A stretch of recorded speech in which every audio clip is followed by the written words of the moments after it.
Na aula de hoje, nós vamos conversar sobre a dimensão discursiva da linguagem. Uma vez que nós, quando falamos, escrevemos, nós sempre usamos a linguagem com alguma intenção, seja para convencer, seja para comover, seja para transmitir nossas ideias e emoções. Então, vamos observar que elementos participam da comunicação e qual é a função que a linguagem tem em determinadas situações discursivas.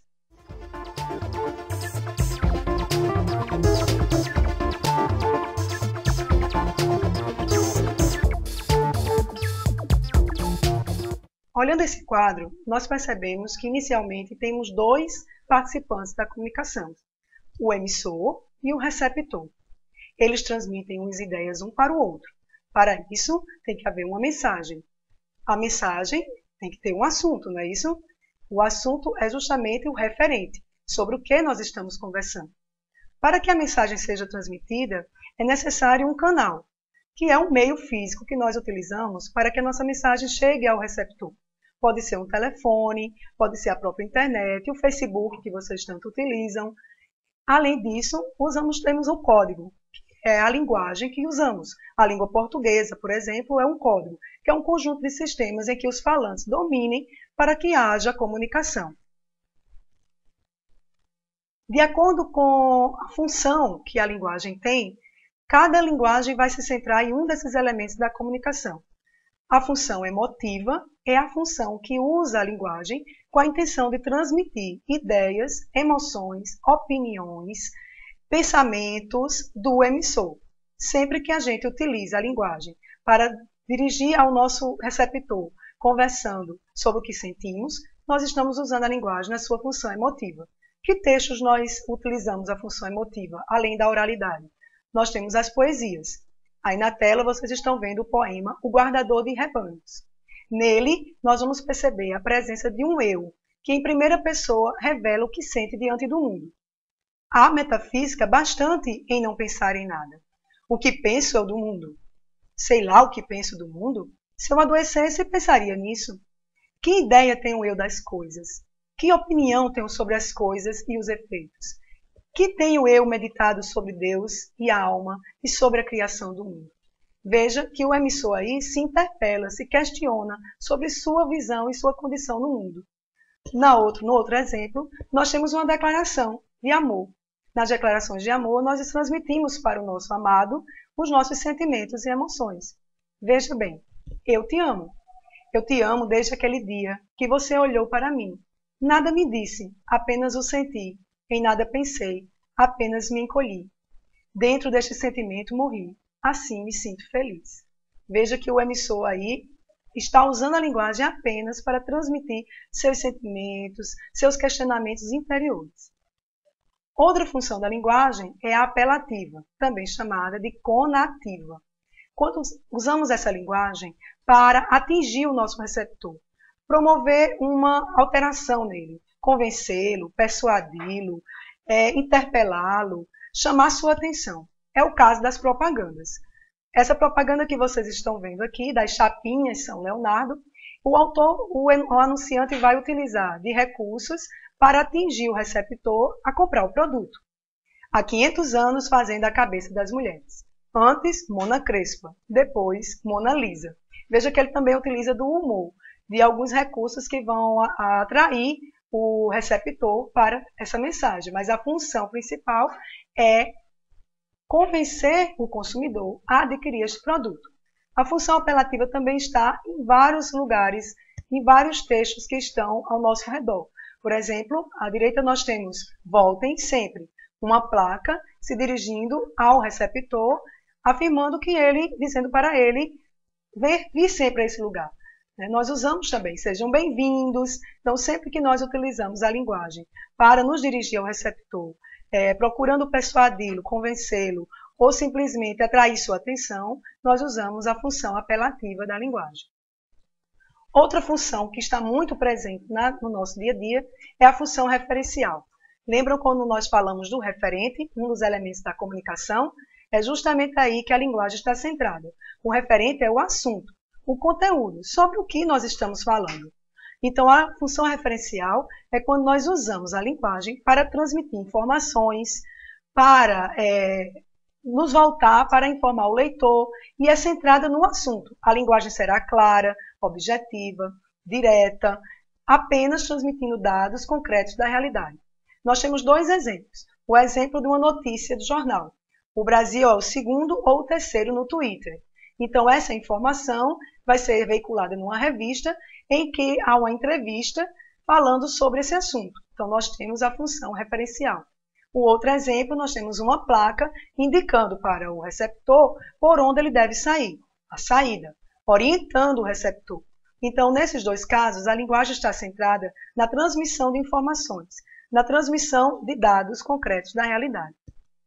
Uma outra função muito comum é a função fática. Quando nós falamos nos elementos da comunicação, falamos do canal. O canal é o meio físico que utilizamos para transmitir nossa mensagem. A função fática está centrada justamente no canal. É quando nós usamos a linguagem para iniciar uma conversa. Alô? Oi, tudo bom? Ou usamos a linguagem para dar continuidade à conversa. A conversa está indo meio devagar e você usa uma pergunta, diz alguma coisa para que o receptor continue aquela conversa. Ou para simplesmente encerrar. Você está no telefone, precisa desligar e vai dizer, agora eu tenho que ir embora, tchau. É a função fática. A função fática também quando nós testamos o canal de comunicação. Por exemplo, a moça está ao telefone. Quando nós atendemos o telefone, nós dizemos alô. Esse alô, apesar da gente não pensar nisso, é uma forma de testar o canal, para ver se o outro está entendendo a mensagem que eu quero transmitir. O plim-plim da Globo também é um exemplo de função fática, uma vez que quando ele faz o plim-plim, ele está justamente iniciando um contato, uma comunicação com o receptor. Outra função bastante comum nos textos artísticos é a função poética, só que ela não está restrita aos textos artísticos, à literatura, nem à poesia. A função poética é quando nós usamos a linguagem com a intenção de trabalhar essa própria mensagem.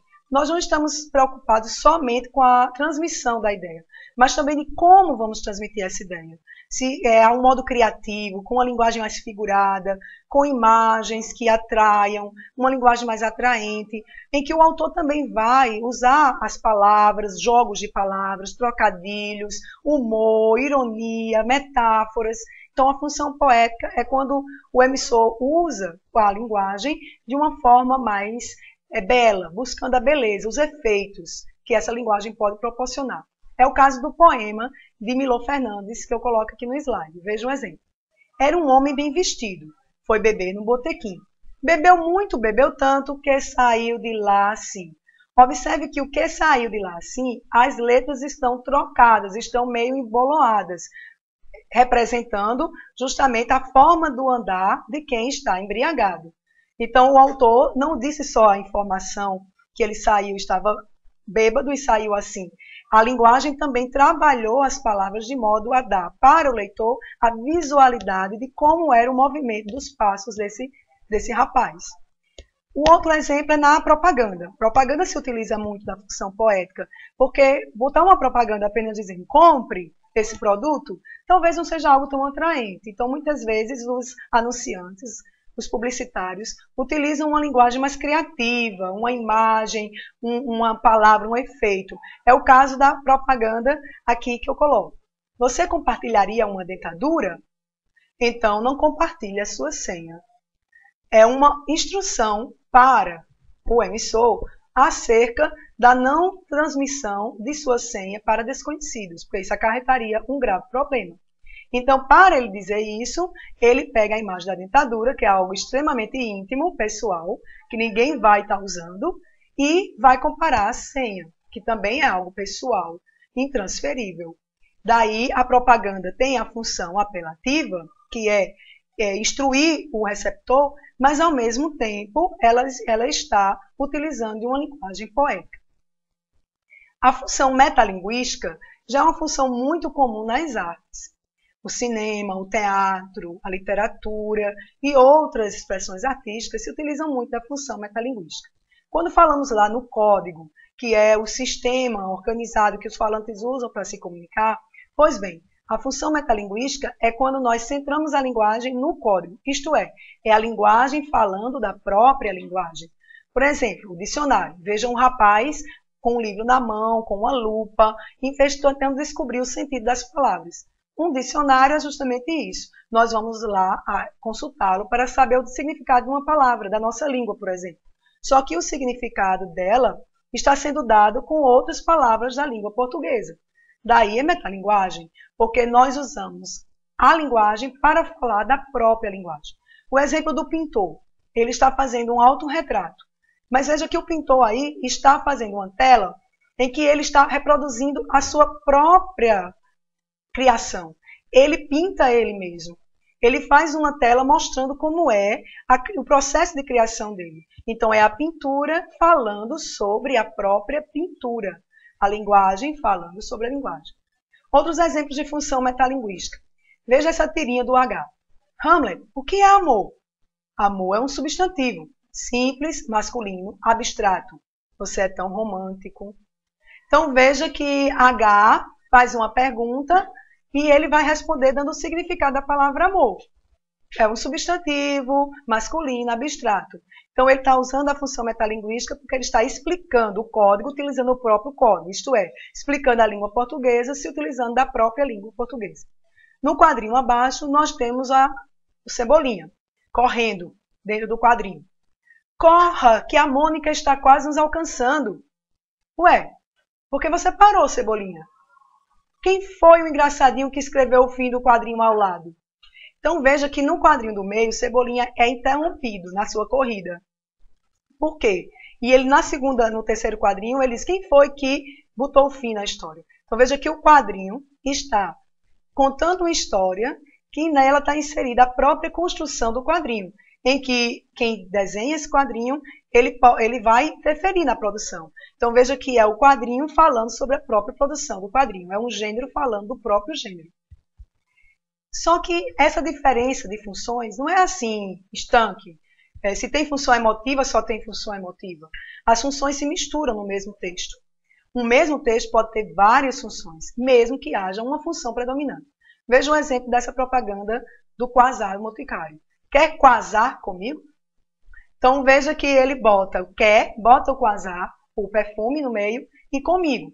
Quando ele faz essa pergunta, ele utiliza a função apelativa, porque ele quer vender o produto, mas ao mesmo tempo ele se utiliza da função poética, uma vez que ele pega um efeito de sentido. Bota o perfume, que tem um nome semelhante a Quer Casar Comigo.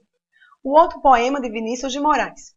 De tudo ao meu amor serei atento, antes de contar os eles, sempre e tanto, que mesmo em face do maior encanto, dele se encante mais meu pensamento. A função predominante é a função poética, uma vez que o artista está usando a linguagem figurada, a linguagem criativa, é uma poesia, para transmitir sua mensagem. Mas veja que há uma outra função aí, que é a função emotiva, uma vez que o poeta está falando em primeira pessoa, expressando seus sentimentos numa linguagem poética. Função emotiva e função poética. Assim concluímos esse primeiro momento da nossa aula sobre as funções da linguagem.